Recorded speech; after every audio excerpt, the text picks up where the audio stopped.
Bom dia, irmãos, graça e paz do Senhor aí na sua casa, onde quer que você esteja, seja na sala, no seu quarto, que a gente possa estar junto agora louvando ao Senhor, amém?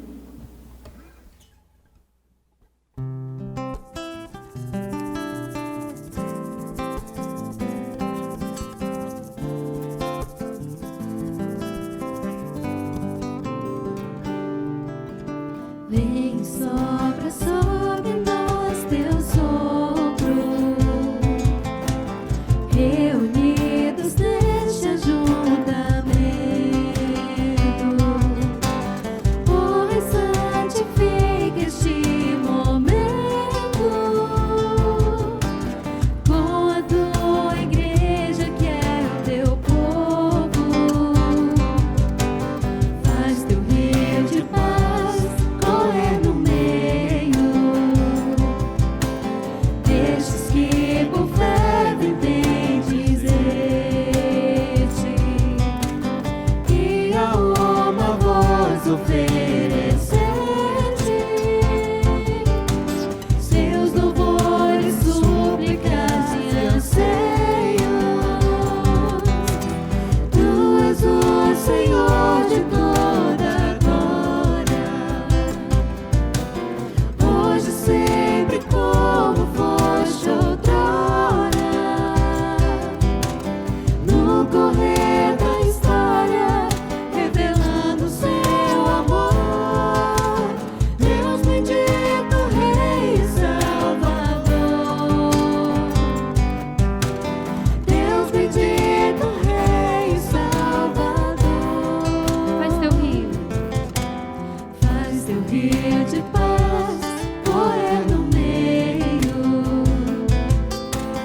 destes que por fé vivem dizer-te, e a uma voz oferecer-te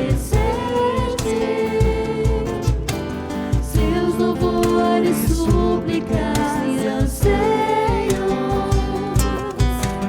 Tu és o Senhor de toda glória,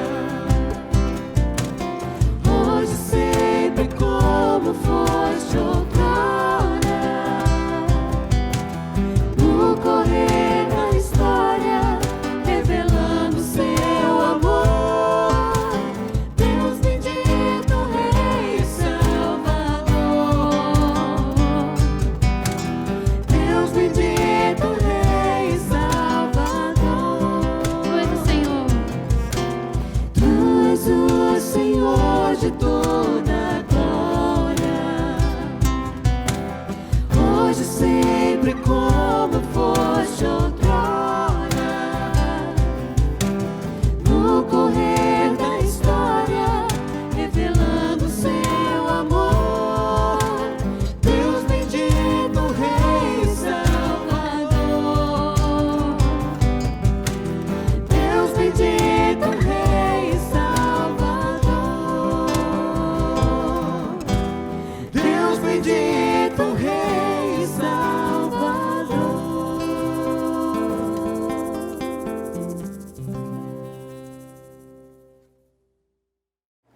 Meus irmãos e irmãs, a graça e a paz do nosso Senhor e Salvador Jesus Cristo seja sobre todos nós.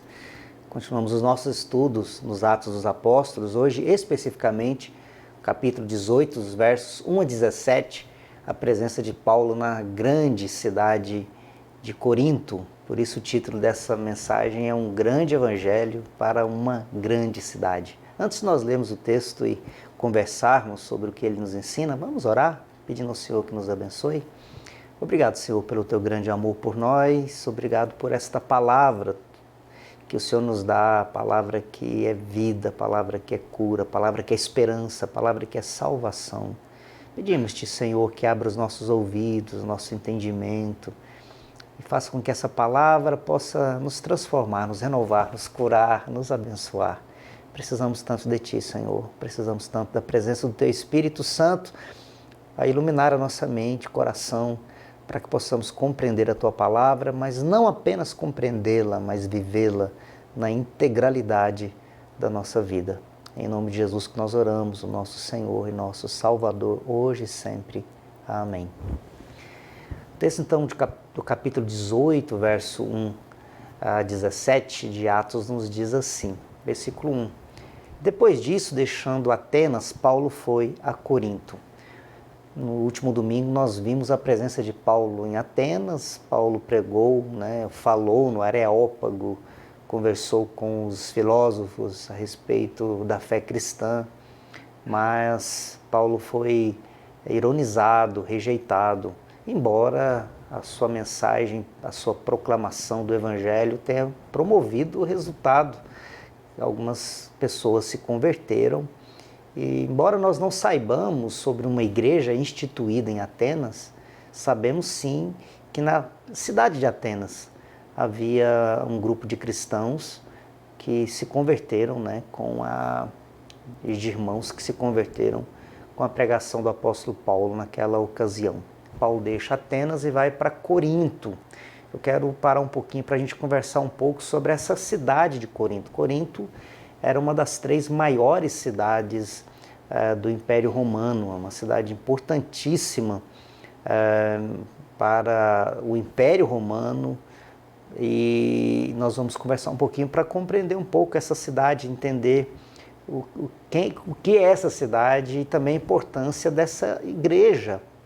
Basta que nos lembremos que na nossa Bíblia, no Novo Testamento, nós temos 2 cartas de Paulo à igreja de Corinto. E na verdade, nós prestamos bastante atenção na leitura das cartas de Paulo aos Coríntios, vamos perceber que a segunda carta, na verdade, é uma terceira carta, porque Paulo faz menção a uma segunda carta que não está, ou que talvez tenha se perdido, e por isso ela não consta no Novo Testamento. Mas o fato é que Paulo teve uma relação muito profunda com essa igreja, uma relação muito forte com essa igreja, e as 2 cartas que ele escreve a essa igreja são muito importantes para, inclusive, entendermos o Evangelho para uma grande cidade, o Evangelho que foi dado para a grande cidade de Corinto. Lucas não nos informa se Paulo vai para Corinto, de Atenas a Corinto, se ele vai por terra ou por mar. Se ele seguisse por terra, seria um percurso de mais ou menos 80 quilômetros. Por mar, uma viagem um pouco mais longa, mas Lucas não está preocupado em nos dar esses detalhes. Corinto era a capital da Caia, a região romana da Caia. E a cidade de Corinto, ou a região de Corinto, era a porta de entrada para o Peloponeso.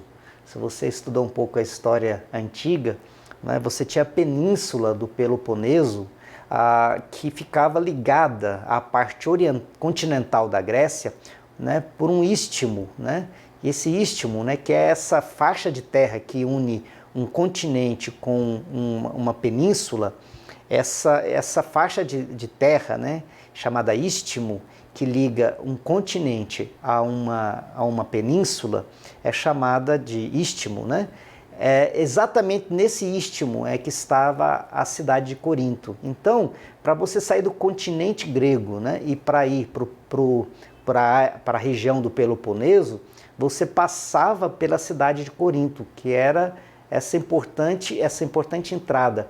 Havia 2 grandes portos na cidade de Corinto. Era uma cidade portuária pela sua localização, e era a cidade que era responsável por todo o comércio e também o centro da religiosidade dessa grande região, ali da Caia e do Peloponeso de maneira particular.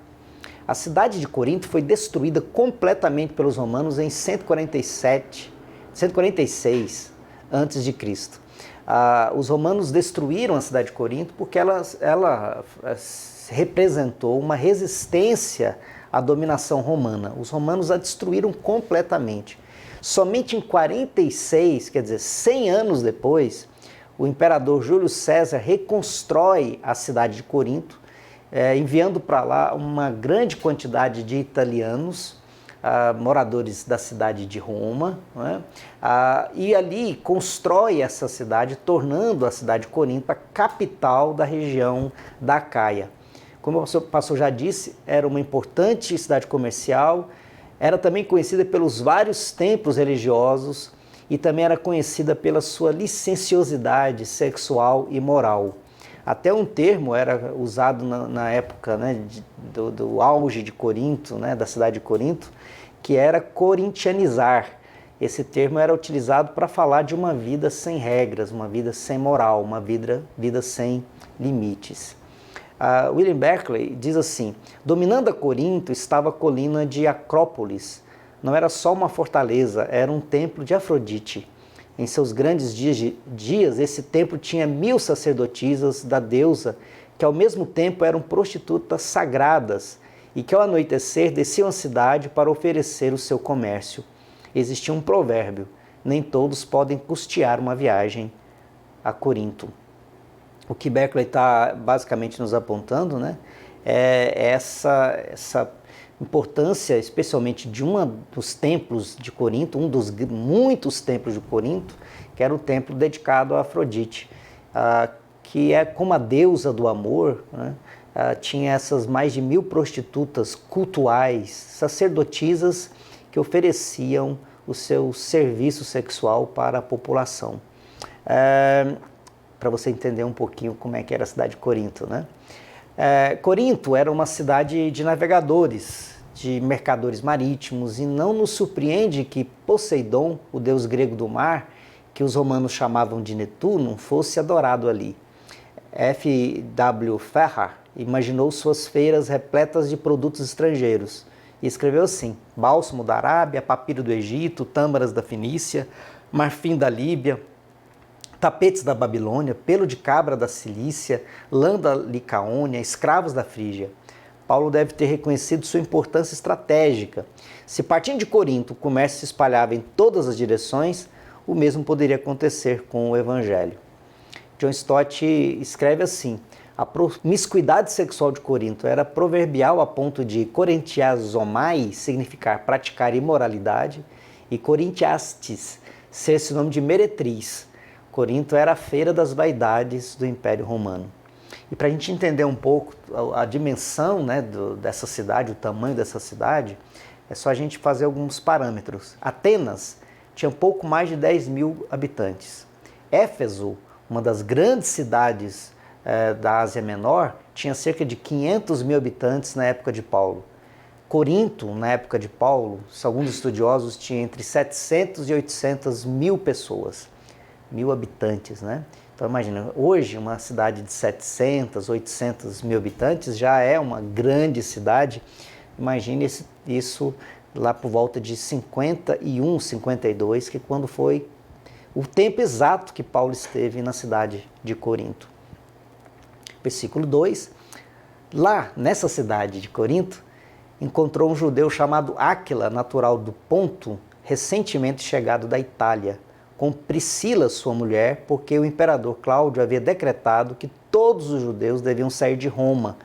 Paulo aproximou-se deles. Então o texto nos conta que Paulo saiu de Atenas, vai para Corinto, e lá em Corinto ele encontra um casal, né, chamado Áquila e Priscila. Eles tinham recentemente chegado da Itália e Lucas nos conta o motivo. Eles foram deportados, né, foram expulsos da cidade de Roma por conta de um decreto do imperador Cláudio. É interessante notar que esse é o único lugar em todo o Novo Testamento que o nome do esposo, Áquila, vem antes do nome da Priscila. Os estudiosos estão convictos de que isso se deve ao fato de que Priscila era mais conhecida pelo seu ministério entre os cristãos, pelo seu trabalho entre os cristãos, do que o seu esposo Áquila. Por isso que o nome dela sempre vem nos outros lugares, como antes Priscila e depois Áquila. Priscila e Áquila, né? Somente aqui que é o nome, a ordem inverte, Áquila e Priscila. Sabemos então que eles saíram, né, da Itália e estavam em Corinto. O decreto de Cláudio perdurou do ano 41 até o ano 54 depois de Cristo. De acordo com Suetônio, um historiador romano, Cláudio expulsou os judeus de Roma porque eles estavam constantemente envolvidos em tumultos instigados por Crestus. Os estudiosos entendem que aqui Suetônio talvez tenha grafado erroneamente o nome de Cristos, né?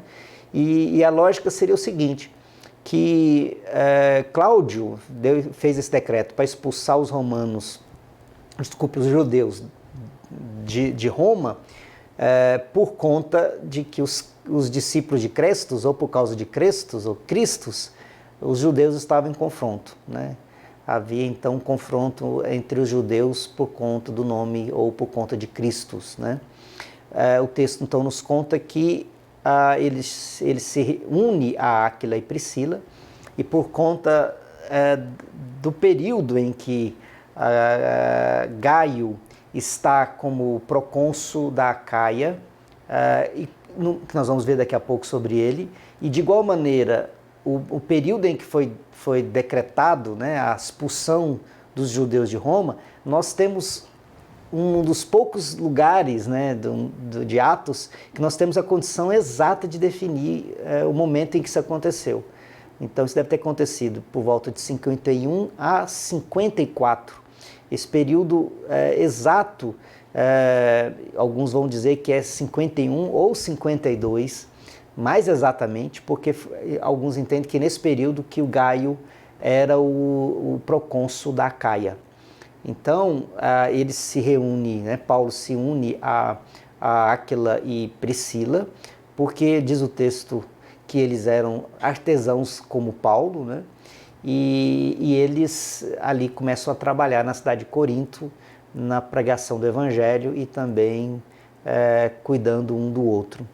Lá em Romanos capítulo 16, versos 3 a 5, Paulo diz assim, que esse casal foi tão importante para Paulo, que Paulo mais tarde o chamou de seus cooperadores em Cristo Jesus, que arriscaram inclusive a sua própria vida, as suas próprias vidas por ele. Verso 3, e como tinha o mesmo ofício, a mesma profissão, né, o mesmo labor, passou a morar com eles e ali trabalhava. O ofício deles era fazer tendas. Verso 4, e todos os sábados Paulo falava na sinagoga, persuadindo tanto judeus como gregos. O verso 3 nos fala então que Paulo se reúne com Áquila e Priscila, porque eles eram da mesma profissão, eles faziam tendas. Significa que Paulo então passa a morar com esse casal.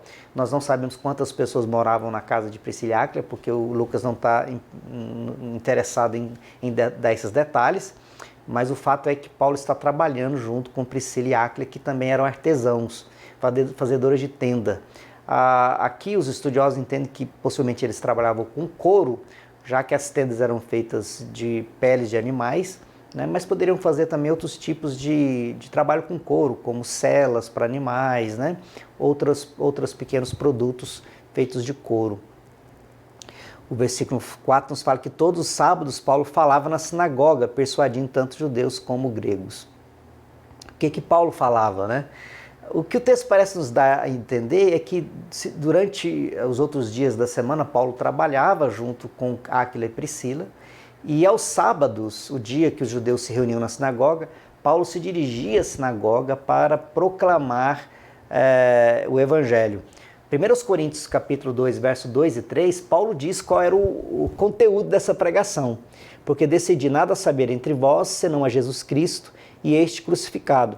E foi em fraqueza, temor e grande temor que eu estive entre vós. Então o próprio Paulo, lá em 1 Coríntios, já nos diz qual era o conteúdo. Ele reunia na sinagoga e apresentava Cristo e este crucificado. Verso 5, quando Silas e Timóteo chegaram da Macedônia, Paulo se entregou totalmente à palavra, testemunhando aos judeus que Jesus é o Cristo. Então preste atenção, Paulo estava com Áquila e Priscila trabalhando para se sustentar. Aos sábados ele pregava na sinagoga. Mas Silas e Timóteo chegam da Macedônia, Tessalonicenses, Filipenses, nós conhecemos a Macedônia.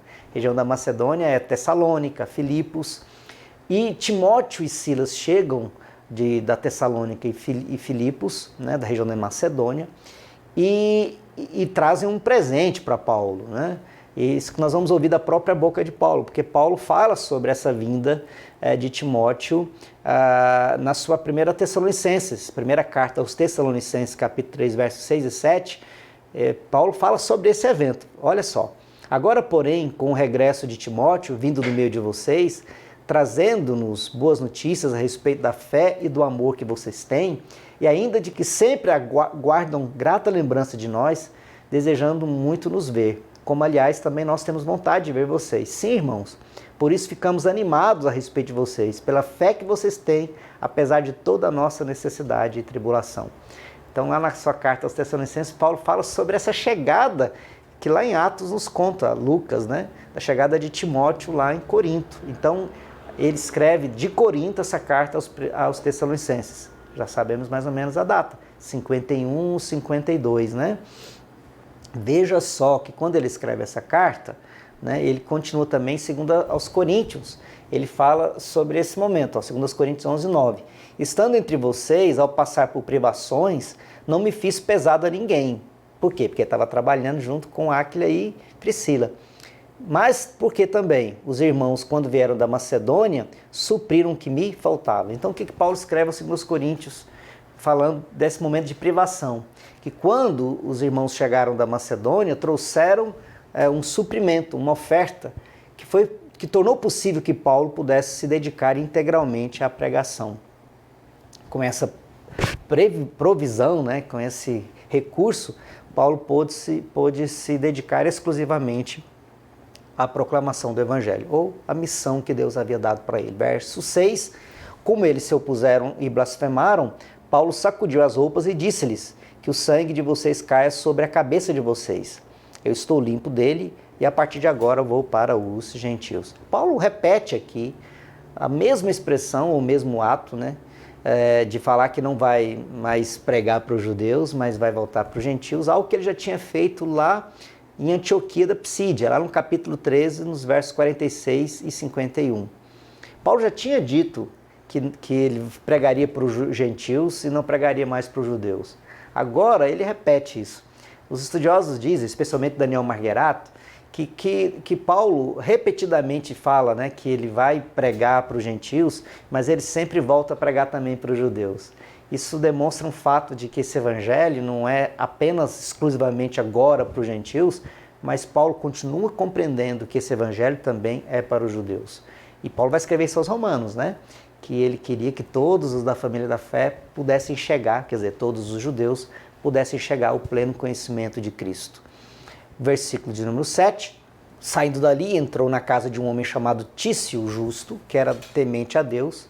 A casa dele ficava ao lado da sinagoga. Então veja só, Paulo saiu da casa, né, de Priscila e Áquila e vai para a casa de Tício Justo, que fica ao lado da sinagoga. Alguns entendem que esse Tício Justo seria o Tito, aquele missionário, aquele pastor, né, para o qual Paulo escreve a sua carta, a carta de Paulo a Tito. Não há nenhuma prova que essa pessoa, que o Tício Justo seja o Tito, né? Mas alguns defendem que é ele mesmo. Diz o texto que esse Tício Justo era um homem temente a Deus e que a casa dele ficava ao lado da sinagoga. Ele era, portanto, um judeu que, embora grego, adorava o Deus de Israel. Verso 8, Crispo, o chefe da sinagoga, creu no Senhor com toda a sua casa. Também muitos dos coríntios, ouvindo, creram e foram batizados. Aqui nós temos uma menção interessante, o verso 8, né?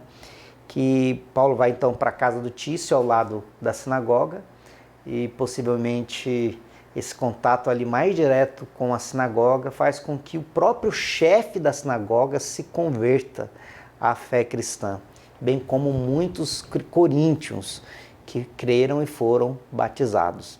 Verso 9, certa noite Paulo teve uma visão em que o Senhor lhe disse, não tenha medo, pelo contrário, fale e não fique calado, porque eu estou com você e ninguém ousará lhe fazer mal, pois tem muito povo nesta cidade. Lá no capítulo 16, dos versos 6 a 10, nós lemos o episódio, o evento em que aparece um jovem macedônio, né, e diz para Paulo, passa a Macedônia, passa a Macedônia. Lá a visão era para Paulo mudar de direção, aqui a visão é para Paulo permanecer no lugar onde ele está. Muito interessante como Lucas nos conta esse Atos dos Apóstolos para nos mostrar que Deus está no controle, que Deus está conduzindo a missão. Em alguns momentos ele diz para Paulo ficar, em outros momentos ele diz para Paulo partir e ir para outra direção. Deus está no controle da sua missão. e dá uma promessa, né? A promessa é que ele não deveria ter medo, mas ele deveria falar, ele não deveria se calar.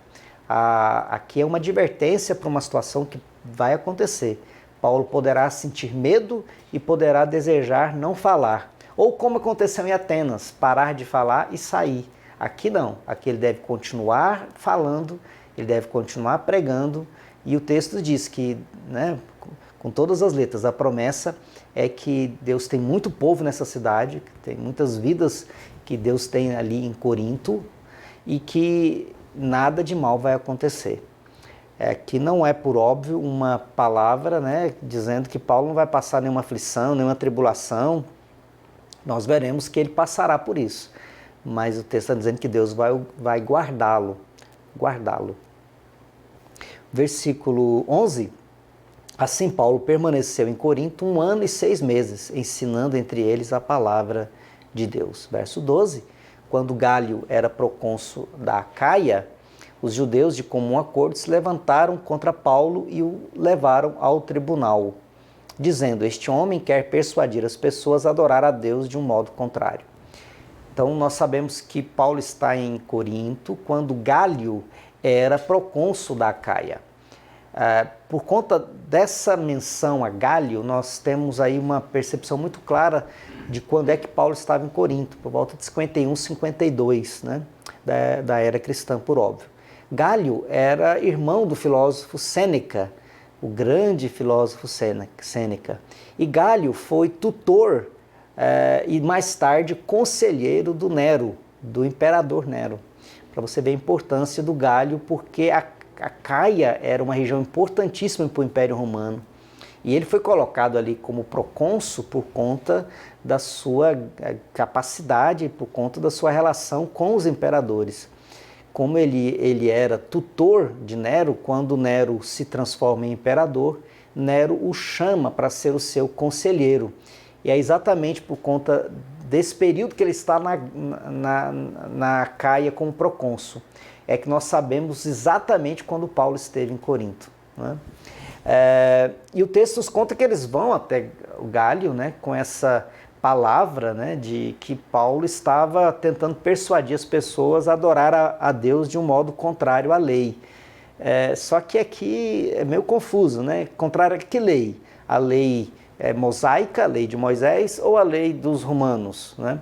E aí, verso 14, quando Paulo ia falar, Gálio disse aos judeus: se fosse de fato alguma injustiça ou crime de maior gravidade, ó judeus, eu teria motivo para acolher a queixa que vocês estão trazendo.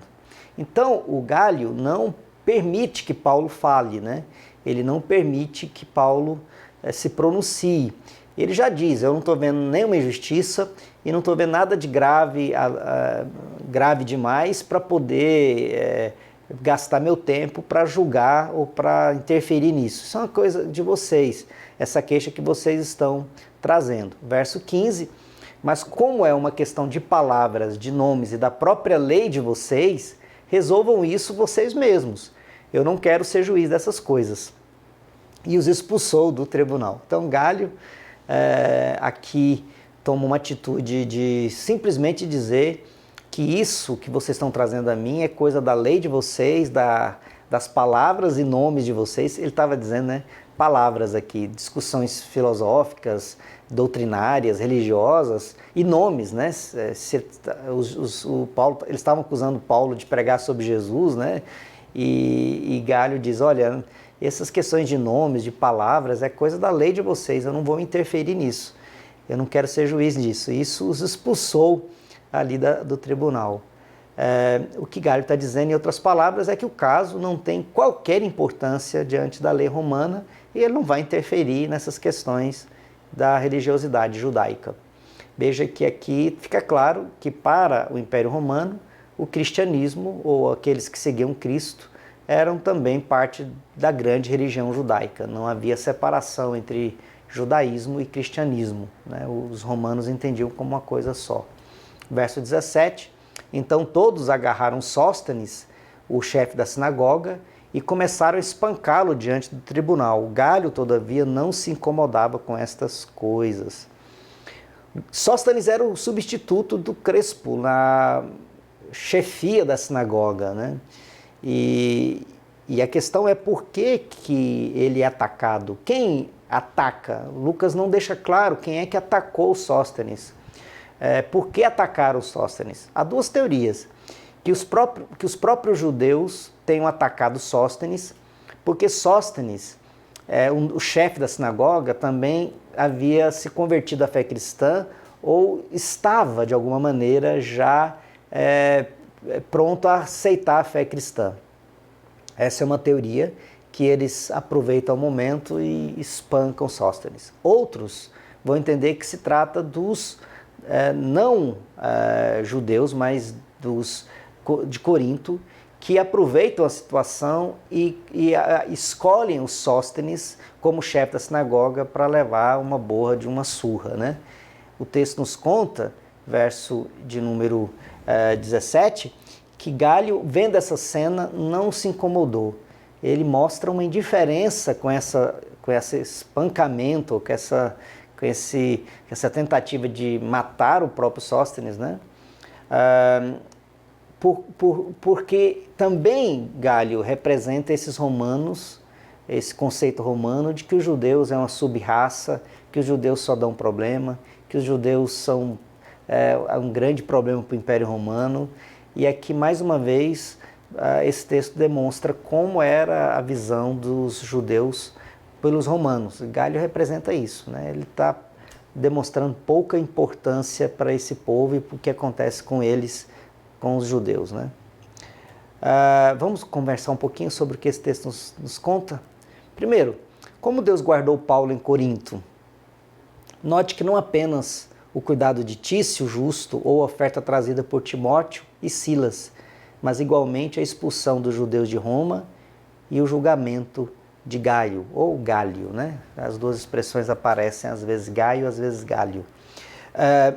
Como Deus cuidou de Paulo em Corinto, né? Nós podemos perceber que Deus cuidou de Paulo em Corinto. Ele chega em Corinto, ele tem o cuidado de Tício justo que leva para sua casa. Temos a oferta dos irmãos que vieram da Macedônia, Timóteo e Silas, que trazem essa oferta para Paulo. Mas veja como Paulo também foi cuidado ali em Corinto por Deus, por eventos que são macros, né? Veja, o imperador Cláudio expulsa os judeus de Roma. Dentre esses expulsos estão Priscila e Áquila, que vão para Corinto para trabalhar com tenda, e eles se tornam parceiros de Paulo ali e se tornam companheiros de Paulo nas viagens e no trabalho, e voltam para Roma e se tornam líderes da igreja de Roma. Você consegue compreender como aquela ação do decreto de Cláudio teve relação direta com Deus cuidando de Paulo lá em Corinto? E, da mesma maneira, o julgamento de Gaio. Porque, veja, Gaio, ao não julgar ou não se intrometer, ele indiretamente está dizendo que o Império Romano não vai colocar obstáculo para a pregação da fé cristã. Portanto, quando Gaio não se pronuncia, quando Gaio se torna, entre aspas, indiferente, ao mesmo tempo, Gaio está abrindo as portas ou dando legitimidade para a pregação da fé cristã. Eu queria que você prestasse atenção nisso, porque de maneira poderosa Deus move a história para que a sua missão aconteça. E nós precisamos perceber que a fé cristã só se tornou o que ela é, né? Que ela alcançou todo o Império Romano e ultrapassou os mares, chegou ao seu coração e ao meu coração, porque Deus usa da história para que a salvação chegue àqueles que são o seu povo. Questão número 2, Paulo confrontou os ídolos e a licenciosidade na grande Corinto com o grande evangelho. Quando Paulo chega em Corinto e ele, diante da idolatria e da licenciosidade daquela grande metrópole, Paulo prega um grande evangelho, porque decidi nada saber entre vocês, senão é Jesus Cristo, e este crucificado. E foi em fraqueza, temor e grande tremor que eu estive entre vós. É o que Paulo escreve em 1 Coríntios 2, versos 2 a 3. Eu queria fazer uma pergunta para o seu coração. Será que nós não precisamos resgatar esse grande evangelho também para esta nossa grande cidade? Que evangelho nós temos pregado? Que evangelho nós temos proclamado? Que evangelho nós temos vivido? Que evangelho nós temos demonstrado nas nossas palavras e nos nossos atos? Que evangelho está marcado no nosso corpo? Que evangelho está marcado nas nossas escolhas? Que evangelho está marcado na nossa maneira de gastar nosso dinheiro, de promover as nossas relações? Como o evangelho marca a nossa vida e marca a vida das pessoas? Esse evangelho que é grande, que alcançou a sua vida e a minha vida. Nós temos pregado esse grande evangelho para essa grande cidade? Que Deus possa nos abençoar. Vamos orar? Ó Deus bendito, nós te adoramos pelo seu grande amor por nós e pela sua presença, por essa palavra desafiadora. Guarde o nosso coração, dá-nos a tua bênção para que possamos, Senhor, viver esse evangelho grande, poderoso, que salva, que liberta, que cura, que é capaz de trazer vida, que é capaz de libertar da idolatria, do pecado.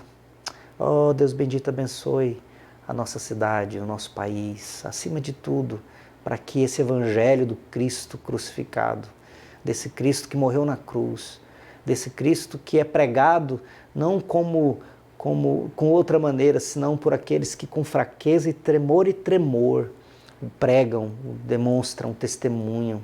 Esse evangelho que é poderoso, de nós, pregadores, proclamadores, discípulos, que nos reconhecemos como fracos, pequenos, mas portamos o grande evangelho, o evangelho poderoso capaz de salvar e libertar.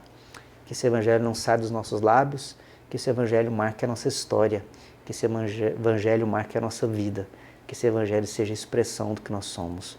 Nós pedimos em nome de Jesus, nosso Senhor, hoje e sempre. Amém.